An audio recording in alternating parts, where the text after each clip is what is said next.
this tradition going. It's just fantastic. So I'm very thankful that you guys are doing that.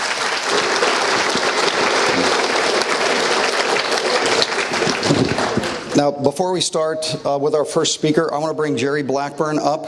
Jerry Blackburn is the keeper of Lou Farish's trust, and he's going to come up and give away the Lou Farish Outstanding Achievement in Ufology Award for this year. Jerry?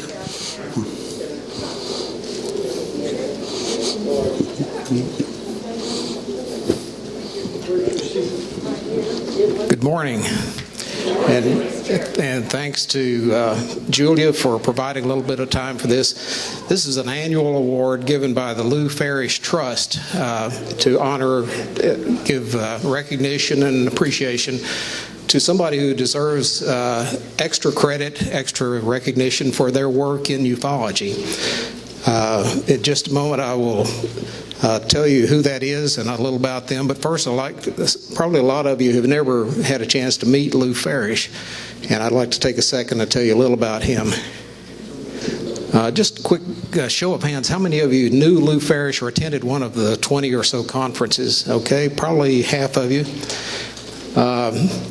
He was one of the most interesting people I've ever known.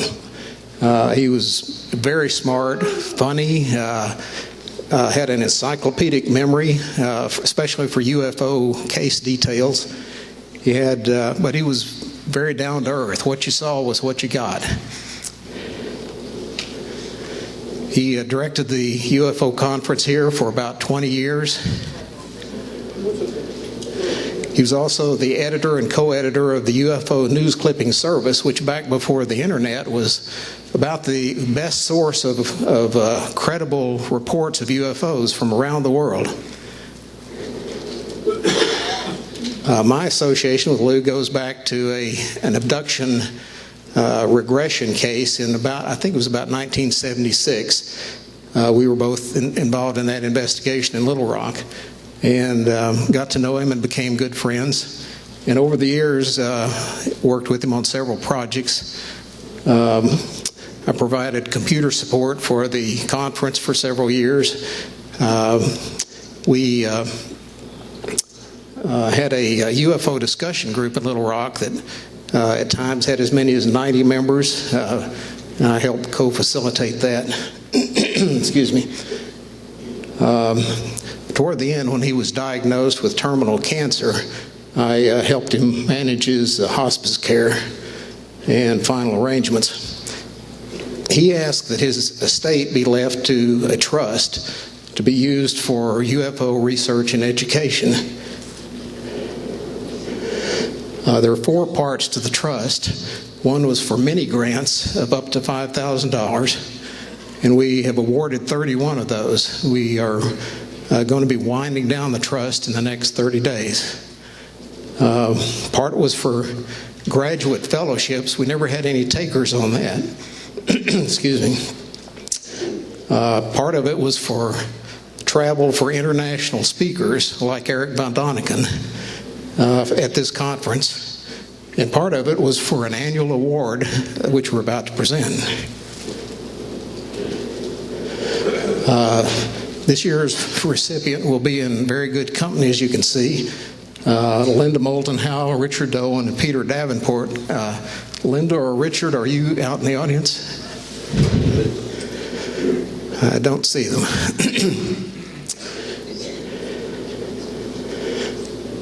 This year's recipient had, like Lou Farish, a lifelong interest in UFOs.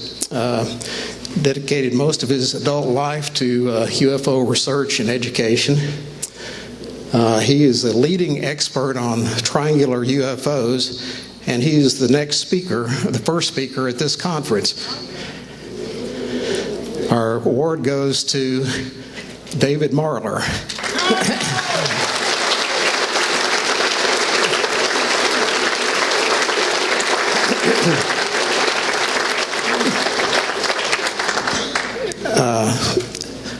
I hate to spring this on David. It's kind of unfair to do this right before somebody's going to give a talk. David, would you come on up here?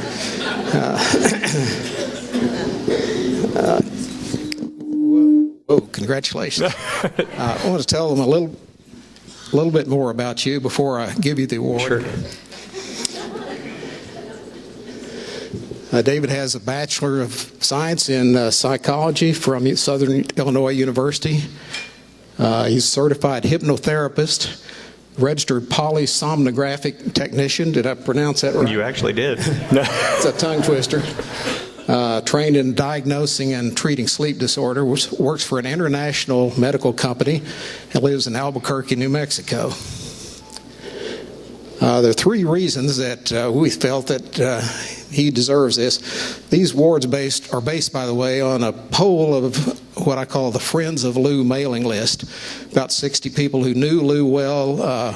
Many of them sent him cards when he was in hospice care. Some of them visited him, but people who knew him well knew his values and his interests. David's research is exemplary, and we'll talk more about that in a moment. His efforts to educate the public about UFOs, and he has an amazing personal library we'll talk about. He has become the leading researcher of triangular UFOs in the country, maybe in the world, known for his meticulous, objective, fact-based, insightful research and writing. He's a public lecturer and frequent speaker at conferences like this one. He's contributed to several documentaries on the Learning Channel, History Channel, Discovery Channel, and Smithsonian Channel, plus independent productions. His UFO library is one of the most unique reasons for this award. He's created one of the largest personal UFO libraries in this country and maybe in the world, I don't know. But it's freely available to UFO researchers. In fact, he was the person that Lou Farish donated his own extensive UFO library to when he died. It took about two U-Haul trailers, U-Haul trucks to. Might have taken two UFOs to move his library to where David at that time lived in St. Louis. But David realizes that many UFO researchers, when they approach the end of their life, don't know what to do with their research papers. They may have file cabinets full of case studies. And if their family doesn't understand or maybe even like UFOs, there's a risk of those years of research winding up in the landfill. So David is openly inviting people in a situation like that to, like Lou did, to donate their papers to his library. And he has made arrangements with the University of New Mexico to, upon his own death, house that library collection. So for all these reasons, it's my pleasure to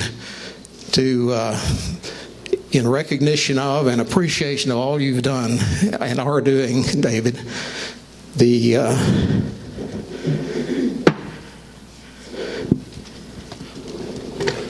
try not to break this, the 2016 Lucius O. Farish Award for Excellence in UFO-Related Research and Education. Congratulations. Thank you, Jerry. He's going to get some pictures for us. Okay. I'll come down there in a minute. There's also a $1,000 check that goes with this. And again, congratulations. Thank you. Thank you.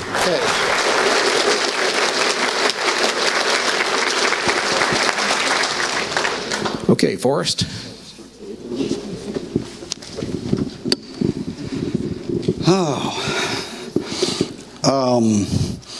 Jerry stole my intro for David. I don't know what else to say. Actually, he was kind enough to present all the technical stuff about David, his background. So I'm going to give you a little bit more of an extemporaneous introduction because David has been a dear friend of mine since 1989, 1990. In his bio, he talks about getting involved in UFO research and being a MUFON field investigator trainee. And usually that lasts about 10 minutes, by the way. If you've ever joined MUFON, you're a field investigator trainee until you go do anything, and then you're a full field investigator. Well, anyway, that happened in my living room. David and his dad came over to my house, and they had heard about the UFO meetings that we were having for Illinois MUFON at the time, and I signed him up. And then I've been very privileged to work with him a lot through the 90s and until he moved away, I guess. And then I moved away too. But we worked together a lot, and very, very privileged to work with a field investigator like David. I can't stress this enough, because a lot of times in this field we tend to spiral off into speculation. And we love doing that. Let's not be wrong about that. But sometimes we have trouble coming back from that highly speculative place and remembering that we're trying to ground ourselves in science. That's the best way to convince people to examine this phenomenon, is you need to show some facts and then postulate what the different possibilities are. So David is one of these researchers that keeps us honest. Okay, we need more researchers like David in the field of ufology so that we don't go too far astray. We stay focused on the facts. He is the most meticulous, detailed, and accurate field investigator and researcher that I have ever worked with, period.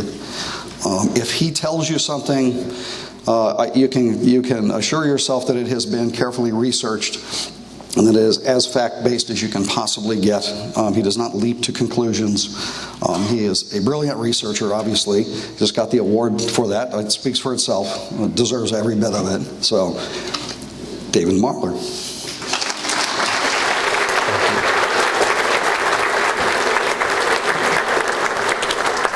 Wow. I'm in the back of